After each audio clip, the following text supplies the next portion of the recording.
Sapling state. Sapling state. Sapling state Landoor Mussoorie. State Landoor Mussoorie. कुछ लोगों द्वारा कुछ विशेष क्षेत्र को टारगेट किया जा रहा है।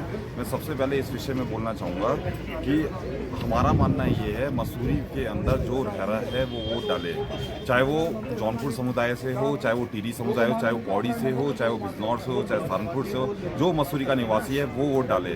अगर मसूरी का निवासी इस तरीके से बाहर से अगर वोट ला के यहाँ पे चढ़ाए जाएंगे तो मसूरी के जो वोटर है उसका कोई महत्व नहीं रह जाएगा।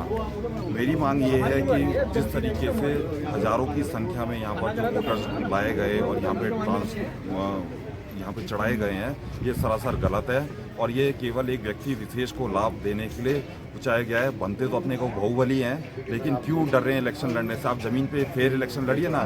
क्यों आपको इनकी जरूरत पड़ रही है कि आप बाहर से इधर उधर से वोट ला रहे हैं और चढ़ा रहे हैं? आप वोटर लिस्ट में देखेंगे 1 दर्जन प्रधान उस वोटर लिस्ट में चढ़े हुए हैं। क्या एक गांव का प्रधान मसूरी नगर पालिका में वोटर हो सकता है? आप इस मुद्दे को तो उठा नहीं रहे। 4 जगह एक जगह का नाम है। हमारा मानना है जो मसूरी के अंदर रह रहा है वो वोट डाले, चाहे वो किसी भी समुदाय का हो।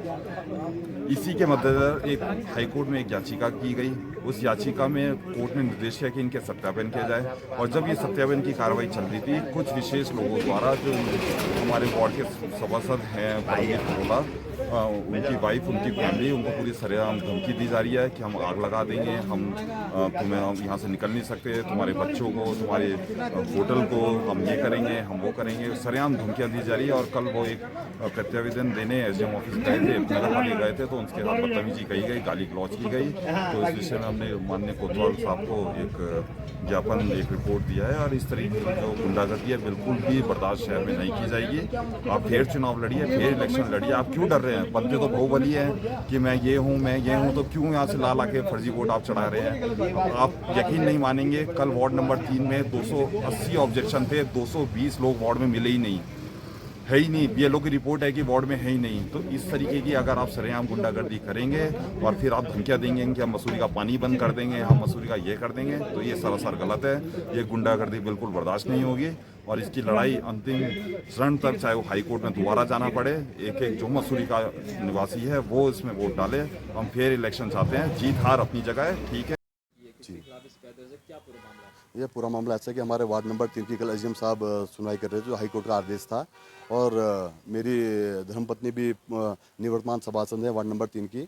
तो लोकतांत्रिक मेरा अधिकार के मैं वहाँ पर जाके जरा देखूँ कि कौन कौन से वोट पे आपत्ति है, कौन कौन से में क्या। इस सापेक्ष में नगर पालिका में गया था। जब नगर पालिका से मैं आ रहा था तो कुछ लोगों ने मेरा घेराव किया। थोड़ा सा वहीं पर नगर पालिका प्रांगण में ही नरेश मल नाम के व्यक्ति ने मेरे को बोला, तेरे को मैं देख लूँगा और तेरे को मैं गोली मारूंगा। इस तरह से मेरे को धमकी दी गई है। उनको भी हटा दिया गया, तो ऐसा नहीं, देखिए ऐसा कोई भी वोट ऐसा नहीं जो 50 साल से वार्ड में रह रहा हो। बीएलओ गए, लेकिन किस तरीके से वोट चढ़ा है मेरे को भी नहीं पता। सिर्फ हमारे तो उसमें आपत्ति है, अगर जो लीगल वोट होंगे तो वो तो चढ़ेंगे, उन्हें कोई रोक ही नहीं सकता है। तो इसमें शहर का माहौल ख़राब करने या वार्ड का माहौल ख़राब करने का तो कोई बात नहीं है, और अपने वार्ड का माहौल हम ख़राब नहीं होने देंगे। जी, कहीं ना कहीं आपको लग रहा है कि क्षेत्रीय आधार पे कोई लोग इस पे एक लोगों को इकट्ठा करने की कोशिश कर रहे हैं? नहीं, क्षेत्रीय आधार इसमें कुछ भी नहीं। देखिए मसूरी एक छोटा सा शहर है, यहाँ सारे लोग अपने सब एक दूसरे के सुख दुख में खड़े रहते हैं। ऐसा कोई क्षेत्रीय मुद्दा कोई भी नहीं इसमें नहीं है। आपके खिलाफ, मेरे खिलाफ जो शिकायत की गई है आज, वो भी राजनीति के तहत की गई है। मेरा इसमें कोई लेना देना नहीं है, ना ही मेरी उससे कोई बात हुई है। जिस बंदे ने मेरा नाम लिया है और ये राजनीतिक द्वेष भावना के कारण करा गया है। जिस व्यक्ति ने मेरे खिलाफ शिकायत करी है वो उस व्यक्ति से 2018 में मैंने पूरा समर्थन। इससे देखिए सर, अगर ये जरूरी है सर